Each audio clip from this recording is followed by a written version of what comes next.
Kakatiya university మంచి భవిష్యత్తు కోసం తెలుగు విద్యార్థులు ఇష్టపడే యూనివర్సిటీ. కాల్ 9059052378 9059052379. పెహల్గామ్ అటాక్ మనందరి మనసులు కుమిలిపోతుందన్నమాట. ఆ బాధకి ఎలాగైనా కౌంటర్ అటాక్ ఇవ్వాలి, మనమే వెళ్ళి ఇచ్చేద్దామన్నట్టు ఉంది మన అందరు ఇండియన్స్కి.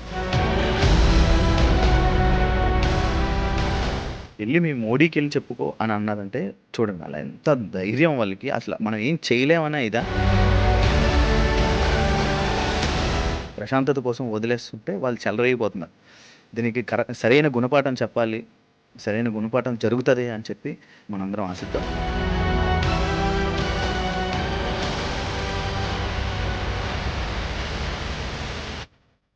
అందరికీ హాయ్, నేను మీ శివ. ఎప్పుడు నేను ఇలా వచ్చి కొన్ని సందర్భాల్లోనే నేను కెమెరా ముందుకు వచ్చి ఇలా మీతో మాట్లాడుతూ ఉంటాను.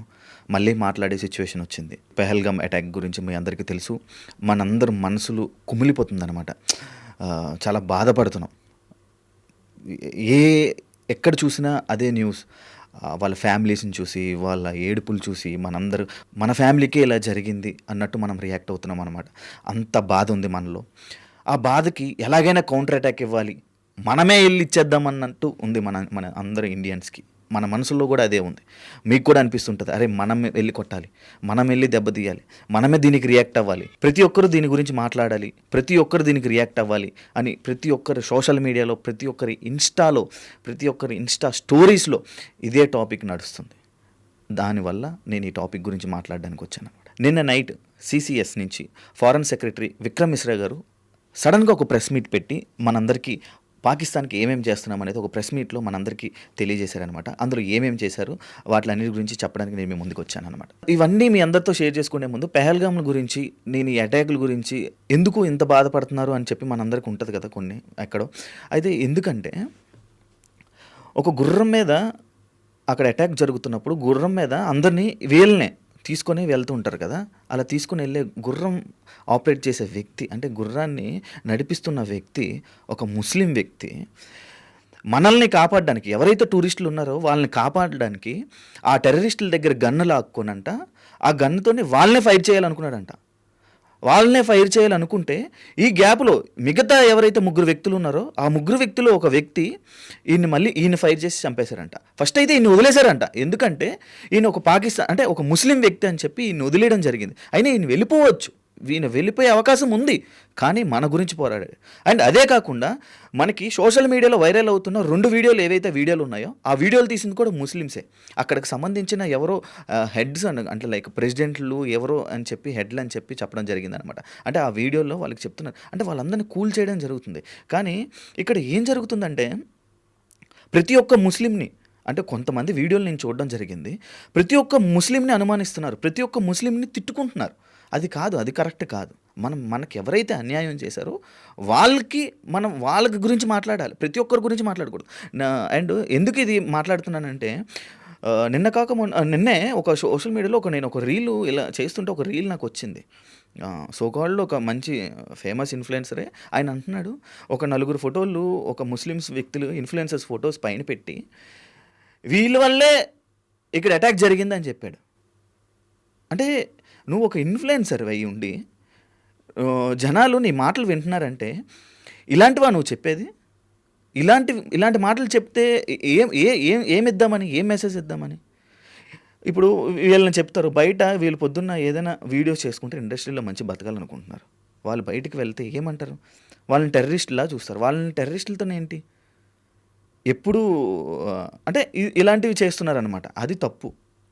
అలాంటివి చేయకండి దయచేసి. అంటే ఇక్కడ మన కాపాడిన ముస్లిం సోదరులు కూడా ఉన్నారు, అందరూ అలా కాదు అని నా అభిప్రాయం. అంతే, నా అభిప్రాయాన్ని మీకు షేర్ చేసుకున్నాను. అయితే మన కౌంటర్ అటాక్గా మన వాళ్ళు ఏమేమి చేశారంటే ఫస్ట్ SAARC అండ్ SVES అని చెప్పి వీసాస్ని క్లోజ్ చేశారనమాట. అంటే దీనివల్ల ఏమి నష్టం అంటే వాళ్ళ నుంచి మనకి రాకపోకలు బంద్. అంటే అక్కడ ఉన్న వాళ్ళు మన దగ్గరికి రాలేరు. అంటే వాళ్ళ చుట్టాలు కానీ వాళ్ళు స్థిరపడిన వాళ్ళు ఇక్కడ ఉంటారు మన ఇండియాలో, ఆల్రెడీ సెటిల్ అయిపోయిన వాళ్ళు, పాకిస్తాన్ వాళ్ళు సెటిల్ ఎవరైతే అయిపోయారో వాళ్ళని చూడడానికి కానీ లేకపోతే హాస్పిటల్‌కి అంటే మన దగ్గర ట్రీట్మెంట్ చాలా బావుంటది. హాస్పిటల్స్ ఖర్చు కూడా చాలా తక్కువ అనమాట. వాళ్ళకి అలా కాదు, చాలా రేట్లు ఎక్కువ. ఎందుకంటే అది డెవలపింగ్ కంట్రీ. అంటే ఇంకా డెవలప్ అవుతుంది. ఇలా వీళ్ళేమో ఇలాంటి పనులు చేసి, ఇలా కెలుక్కొని అవి కూడా పోగొట్టుకుంటున్నారు. అందులోని ఇది ఒకటోదనమాట. ఈ వీసాస్ పోగొట్టుకోవడం వల్ల వాళ్ళు ఇక్కడికి రాలేరు. ఇంకా వాళ్ళు మన ఫ్యామిలీని 48 గంటల టైం కూడా ఇవ్వడం జరిగింది. 48 గంటల్లో వాళ్ళందరూ ఇక్కడ ఇండియా నుంచి ఖాళీ చేసి వెళ్ళిపోవాలి. ఎవరు అఫీషియల్స్‌తో సైతం. అంటే వాళ్ళకి సంబంధించిన ఒక పర్సన్ ఉంటాడనమాట. వాళ్ళకి మనకి మధ్యన అనుబంధం అనమాట. లైక్ ఒక మధ్యలో ప్రతిదానికి ఒక బ్రోకర్ ఉంటాడు కదా! మనకి ఇప్పుడు లైసెన్స్‌లు చేయించడానికి వెళ్తున్నప్పుడు ఒక బ్రోకర్ ఉంటాడు. ఆ బ్రోకర్‌తోని ఏ పనులన్నీ చేయించుకుంటుంటాం. కొంచెం లైక్ వీడికి వారికి మధ్యలో ఒక ఇదనమాట. ఇప్పుడు ఒక మినిస్టర్ ఉన్నాడనుకో, పీఏ ఎలా ఉంటాడో అలాగా పాకిస్తాన్‌కి సంబంధించిన ఒక వ్యక్తి మన ఇండియాలో ఒకడు ఉంటాడనమాట. ఆయన్ని కూడా పంపించేస్తున్నారు. 48 గంటల్లో ఎవరైతే చుట్టాల దగ్గరికి వచ్చారో ఇండియాలో, ఎవరైతే వాళ్ళ దగ్గర ఉన్నారో వాళ్ళందరూ వెళ్ళిపోవాలి. అంటే ఇండియాలోనే ఆల్రెడీ ఎవరైతే పాకిస్తాన్ వాళ్ళు ఉన్నారో, సెటిల్ అయిపోయారో వాళ్ళు వెళ్ళక్కర్లా అని చెప్పడం జరిగింది. నాకు తెలిసినంత వరకు ఇన్ఫర్మేషన్ ఏదైతే ఉందో వాళ్ళు వెళ్ళక్కర్లేదు. ఎవరైతే వాళ్ళ చుట్టాల దగ్గరికి వచ్చిన పాకిస్తాన్లో అయితే ఎవరైతే ఉన్నారో వాళ్ళు వెళ్ళిపోవాలని చెప్పారు. 48 గంటలు టైం ఇచ్చారు. చాలామంది వెళ్ళిపోతున్నారు. కొన్ని నేషనల్ ఛానల్స్ కూడా వాళ్ళని టెలికాస్ట్ చేసే అంటే వాళ్ళ గురించి అడిగారంట. ఏంటంటే వాళ్ళు కూడా తప్పే అంటున్నారు. అంటే పాకిస్తాన్లో ఉన్న ఆ జనాలు కూడా ఈ అటాక్ని చాలా తప్పు అని చెప్తున్నారు. వాళ్ళు వెళ్ళిపోతున్న వాళ్ళు కొన్ని బైట్స్ చూశాను అనమాట నేను. అంటే వాళ్ళ పాకిస్తాన్ వాళ్ళ ప్రజలకే వాళ్ళు నచ్చట్లే, వాళ్ళు చేసిన పనులు వాళ్ళకే నచ్చట్లా. లాస్ట్ టైం కూడా ఏదో మన వరల్డ్ కప్ పాకిస్తాన్ వాళ్ళు కప్ చేసినప్పుడు మన ఫ్లాగ్ వాళ్ళ స్టేడియం మీద కూడా లేదు. ఇది ఎందుకు ఇలా చేస్తున్నారు? అండ్ అదే కాకుండా వాళ్ళ ఆర్మీ ఆఫీసరు ఒక 2 వారాల క్రితం మన ఇండియాకి ఒక వార్నింగ్ కూడా ఇవ్వడం జరిగింది. కానీ దాన్ని ఎవరు సీరియస్ తీసుకున్నారు, అది ఎక్కువ వైరల్ అవ్వలే. అలాంటి మన బేసిక్గా మన సోషల్ మీడియాలో ఎలాంటి వైరల్ చేస్తారు తెలుసా? ఏమైనా చూడు, ఇన్స్టాలో రీల్స్ కానీ ఎలా పడితే అలా చేసేవాళ్ళని ఎక్స్పోజింగ్ చేసే వీడియోస్ కానీ, లేకపోతే అమ్మాయిలవి కానీ, ఇలాంటివి అంటే పోస్టులు అమ్ముకునే వాళ్ళవి, ఇలాంటి వీడియోలు వైరల్ చేస్తారు. ఇక్కడ వాళ్ళు వార్న్ చేసినవి అలాంటివి అవన్నీ చూడరు. మనకెందుకు? మన పనులు మన ఎంటర్టైన్మెంటు, మనకి సాయంత్రం అయితే ఇది అంతా మన ఎంటర్టైన్మెంట్ మనం ఉంటే చాలు. ఇలా మిగతావన్నీ అవసరం లేదు. ఇలాంటి ఇంపార్టెంట్వైనా ఎవరికి అవసరం లేదు. అందువల్లే ఇలాంటివన్నీ జరుగుతున్నాయి ఇంకా.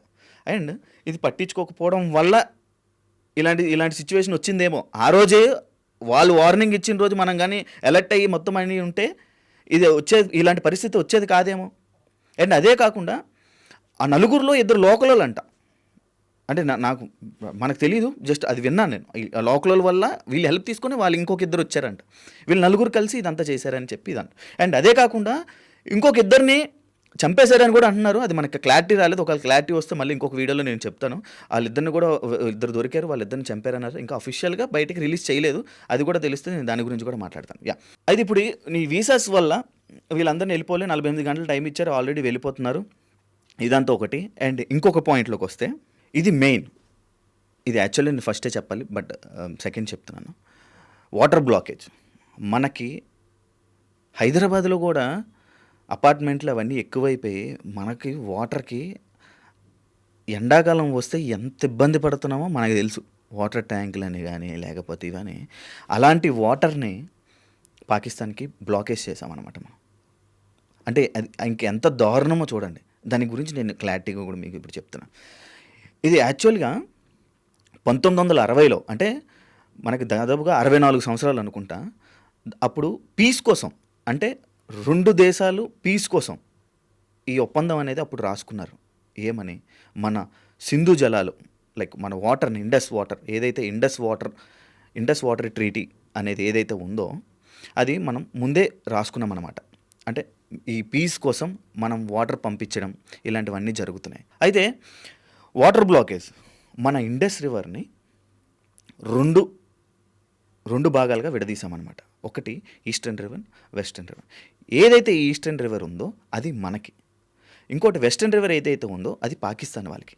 ఇది కూడా ఎందుకు డివైడ్ చేశామంటే పీస్ కోసం.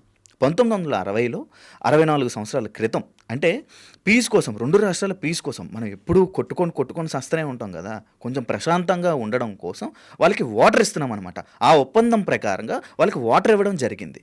కానీ వీళ్ళు ఇప్పుడు కెలుక్కోవడం వల్ల ఈ వాటర్ని, ఈ 2 భాగాలు ఏదైతే ఉందో ఆ వెస్టర్న్ది కూడా ఆపేయడం జరిగింది. ఇప్పుడు మొత్తం ఆల్రెడీ ఇది వెంటనే అంటే ఎప్పుడైతే ఆయన వచ్చి మీటింగ్ జరిగి వెంటనే అన్నారో వెంటనే ఇది ఆపేశారు. ఈ వాటర్ అండ్ రోడ్డుకి సంబంధించింది మొత్తం వేస్ అన్ని ఆపేయడం జరిగింది. ఈ వాటర్ బ్లాక్ చేయడం వల్ల ఎలాంటి పాకిస్తాన్ వాళ్ళు ఎలాంటి ఇబ్బందులు ఎదురవుతారో తెలుసా? దాని గురించి నేను మీకు చెప్తాను. ఫస్ట్ ఎడారి అయిపోతుంది. వాళ్ళకి తాగడానికి గుద్ద కడుక్కోవడానికి కూడా నీళ్ళు ఉండవు ఫస్ట్. రెండోది వాళ్ళ జంతువులు లేకపోతే పంటలు ఇలాంటివన్నీ ఉంటాయి, వాటికి వాటర్ ఉండదు. ఇంకా వాళ్ళకి అంటే వాళ్ళ భూములన్నీ ఎడారైపోతుంటాయి. అప్పుడప్పుడు మనకి వర్షాలు పడకపోతే భూములు బద్దలైపోయి లేక చూపించి నన్ను న్యూస్లో చూపిస్తుంటారు చూసా, ఆ విధంగా అయిపోద్ది అనమాట. అంటే ఇంకా దాని గురించి తలుచుకుంటేనే ఎలా ఉంటుందో మీరు ఊహించుకోండి. మీ ఊహకే వదిలేస్తున్నాను. అలాంటిది మెయిన్ వాటరే వదిలేస్తున్నాను. అండ్ పవర్, అక్కడ పవర్ కట్లు, ఇంకా వాళ్ళు ఎలక్ట్రానిక్స్ కానీ ఏవి వాడుకోవడానికి కూడా ఉండదు. అంటే వాళ్ళ పరిస్థితులు ఇంకా వాళ్ళకే ఊహలకే వదిలేస్తున్నాం అనమాట. అలాంటిది అలా బ్లాకేజ్ చేసాం, వాటర్ని బ్లాకేజ్ చేయడం జరిగింది. అండ్ తాగడానికి మంచినీళ్ళు కూడా ఉండవు. అగ్రికల్చర్ చేసుకొని వాళ్ళు పంట వాళ్ళే పండించుకొని తిందాం అనుకుంటారు, అది కూడా జరగదు. అసలు వాటర్ అసలు వాళ్ళకి వాటర్ వెళ్ళేదే మన నుంచి, అది కూడా లేదు. అండ్ వాళ్ళు అన్నారు కదా, నేను ఏదైతే ఇందాక స్టార్టింగ్లో మీకు ఏదైతే చెప్పానో వాళ్ళ ఆర్మీ పర్సన్ ఏదైతే అన్నాడో, మన ఫైట్ దేని గురించో తెలుసా? కాశ్మీర్. మనకి కాశ్మీర్ కావాలి. ఆ కాశ్మీర్ అనేది ఇండియాది కాదు, అది మనది. మనం ఫైట్ చేస్తుంది కాశ్మీర్ కోసం. దీనికి ఎలా మంది అని చెప్పాలో నిరూపించి చూపిస్తాం అని చెప్పి వార్నింగ్ ఇవ్వడం జరిగింది. అంటే చూడండి, అంటే ఇప్పుడు ఇచ్చేశారు వాళ్ళు, ఏదో చేసేద్దాం ఏదో పీకేద్దాం అని అనుకుంటున్నారు, కానీ ఏం చేయలేరు. ఇప్పుడు ఏం చేసాం మనం? ఈ దెబ్బకి మనం ఈ వాటరు, ఈ ఏదైతే వీసాలు, ఈ ఈ దీనికి ఏదైతే రోడ్లు, మన నుంచి వాళ్ళకి కూరగాయలు కానీ లేకపోతే రోడ్స్ ఏదైతే మనకి రోడ్డు వే ఉందో ఆ బార్డరు, ఆ బార్డర్ని ఏమంటారంటే అటరీ వాగా బార్డర్ అనేది ఒక బార్డర్ ఉంది మనకి. అంటే వాళ్ళ నుంచి మనకి, మన నుంచి వాళ్ళు వెళ్తూ ఉంటారు అనమాట. లేకపోతే మన నుంచి కూరగాయలు కానీ లేకపోతే నిత్యావసర ఇవన్నీ ఈ ఆన్ రోడ్ నుంచి వెళ్తుంటే అవన్నీ బ్లాక్ చేశారనమాట. ఆ బార్డర్ని కూడా బ్లాక్ చేయడం జరిగింది. ఇవన్నీ వెంటనే జరిగిపోయి దీనివల్ల కూడా వాళ్ళకి నష్టాలు ఉన్నాయి. ఇవన్నీ జరుగుతున్నాయి. అయితే ఈ రోడ్డు బ్లాక్ చేయడం వల్ల ఇది ఏదైతే ఈ బార్డర్ ఏదైతే అటారీ వాగ్ బార్డర్ ఉందో ఆ బార్డర్ని క్లోజ్ చేయడం వల్ల మన నుంచి వెళ్ళే నిత్యావసరాలన్నీ ఆగిపోవడం జరుగుతుంది. వాళ్ళకి తిండికి కూడా తికానా ఉండదు. అది అంటారు కదా మన అప్పట్లో, వాళ్ళకి భోజనం కూడా ఉండదు. ఇలాంటిది అవుతున్న టైంలో నాకు ఇంకొక ఇన్ఫర్మేషన్ ఏదైతే నాకు వచ్చిందో ఆ ఇన్ఫర్మేషన్ ఏంటంటే, పాకిస్తాన్ వాళ్ళు పిఎం అంట మన ఇండియా వాళ్ళకి కాంటాక్ట్ అవ్వడానికి ట్రై చేస్తున్నారంట. అర్జెంట్ ఒక మీటింగ్ పెట్టుకుందాం, ఇలాంటివన్నీ జరగకుండా చూసుకుందాం అని చెప్పి దీని గురించి కూడా ఒక ఇప్పుడే సర్క్యులేట్ అవుతుంది. దీని గురించి ఒక మీటింగ్ పెట్టుకుందామని చూస్తున్నారంట. ఇవన్నీ వద్దు అని చెప్పుకుంటున్నారంట. కానీ ఇది కంటిన్యూ చెయ్యాలా లేకపోతే ఇది ఆపేయాలా అన్నది మీ ఒపీనియన్ ఏంటో కింద కామెంట్ రూపంలో మీరు తెలియజేయండి. అండ్ ఇదే కాకుండా ఇంకొకటి, ఢిల్లీలోని ఎవడో అది మనకు తెలీదు, కేక్ పట్టుకొని వెళ్తున్నాడంట బార్డర్లో. కేక్ ఇక్కడ ఇంత జరుగుతున్నప్పుడు, అంటే నిన్న జరిగిన ఐపీఎల్ మ్యాచ్ ఏదైతే ఉందో సన్ రైజర్స్ ముంబై ఇండియన్స్లో, వాళ్ళు కూడా బ్లాక్ బ్యాండ్స్ పెట్టుకొని మ్యాచ్ స్టార్ట్ అయినప్పుడు ఆ సైలెన్స్ని అందరూ అంటే డ్యాన్సులు చేస్తారు. ఎవరు వాళ్ళు? Chair girls. యా, మన 4, 5, 6 వెళ్ళిపోతే చైర్ గర్ల్స్ ఎవరైతే ఉన్నారో వాళ్ళని కూడా ఆపేసి అందరూ శాంతం అంటే ఒక సైలెన్స్ని మెయింటైన్ చేస్తుంటే ఎవరో ఢిల్లీలో కేక్ పట్టుకొని వెళ్తున్నాడు సెలబ్రేషన్స్ చేసుకోవడానికి. అదే దేనికి? అది కూడా ఒక ముస్లిం వ్యక్తి. దేనికి? ఆ టైంలో ఏం అవసరం? అంటే ఇంకా ఇండియాలో ఇలాంటి వాళ్ళు చాలామంది ఉన్నారు. వాళ్ళందరినీ కూడా ఇప్పుడు పంపించేస్తారు. ఒకవేళ కానీ వాళ్ళు కానీ వెళ్ళకపోతే వాళ్ళందరినీ అరెస్ట్ చేశారంట. వాళ్ళందరిని అరెస్ట్ చేసి లోపలేస్తారంట. మొత్తం 5, కానీ మనకు తెలిసినవి 3 సర్క్యులేట్ అవుతున్నాయి. ఇంకా మిగతా 2 ఏం చేయబోతున్నారు అనేది మనకి కూడా ఇంకా అంటే నీట్గా మనకు ఒక క్లారిటీ లేదు. ఆ క్లారిటీ వచ్చిన తర్వాత నేను మళ్ళీ ఇంకొక వీడియో చేసి చూపిస్తాను. అండ్ ఇది ఒక్కటే కాదండి, కౌంటర్ అటాక్ మళ్ళీ మనకి ఇవన్నీ జరిగింది కాబట్టి మన ఆర్మీ, మన ఫోర్సెస్ ఏవైతే ఉన్నాయో అవి కూడా రెడీగా ఉన్నాయి. అండ్ మన బార్డర్లో కూడా పరిస్థితి చాలా దారుణంగా ఉంది. లైక్ ఎలా అంటే ఎప్పుడు ఏ నిమిషంలో ఏం జరుగుతుందో కూడా ఎవరికీ తెలియదు. కానీ మన వాళ్ళు కూడా, మన జనాలు కూడా చాలా వెయిట్ చేస్తున్నారనమాట. ఈ కౌంటర్ అటాక్ ఎప్పుడైతే జరుగుతుందో వాళ్ళకి సరైన దెబ్బ ఎప్పుడైతే మన ఇండియా నుంచి వెళ్తుందో వాళ్ళకి ఆనందపడడానికి వెయిట్ చేస్తున్నారు. అందరూ ఇండియా ఫ్లాగ్స్ పట్టుకొని రెడీ చేసుకొని అందరూ వెయిట్ చేస్తున్నారు. ఆ సిచ్యువేషన్ త్వరలో వస్తుందని కోరుకుంటున్నాం మన మోడీ గారు. అండ్ వాళ్ళకి ఎంత ధైర్యం అంటే వెళ్ళి మీ మోడీకి వెళ్ళి చెప్పుకో అని అన్నారంటే చూడండి, అలా ఎంత ధైర్యం వాళ్ళకి. అసలు మనం ఏం చేయలేమన్నా ఇదా ప్రశాంతత కోసం వదిలేస్తుంటే వాళ్ళు చెలరేగిపోతున్నారు. దీనికి సరైన గుణపాఠం చెప్పాలి, సరైన గుణపాఠం జరుగుతుంది అని చెప్పి మనందరం ఆశిద్దాం. నేను ఇంకొక టాపిక్తో మళ్ళీ నేను ముందుకు వస్తా. అదే మీకు ఏదైతే ఇది చెప్పానో ఇదంతా బ్రీఫ్గా చెప్పానో ఆ 3 అయితే ఇప్పుడు జరుగుతున్నాయి, వెంటనే జరిగిపోయాయి కూడా. ఇంకా ఆ వీసా 48 గంటలు అది ఏదైతే ఉందో అదొక్కటే ఆ 48 అవర్స్ ఇచ్చారు టైము, మిగతా అయితే మాత్రం వెంటనే పనులన్నీ జరిగిపోయాయి. ఇంకా చాలా కొత్త కొత్త టాపిక్స్తో మళ్ళీ మేము ముందుకు వస్తా. ఇలానే మాట్లాడుతుంటా, కొత్త కొత్త టాపిక్స్ కూడా మాట్లాడుతా. అందరూ సపోర్ట్ చేయండి. Thank you so much. Me Shiva signing off.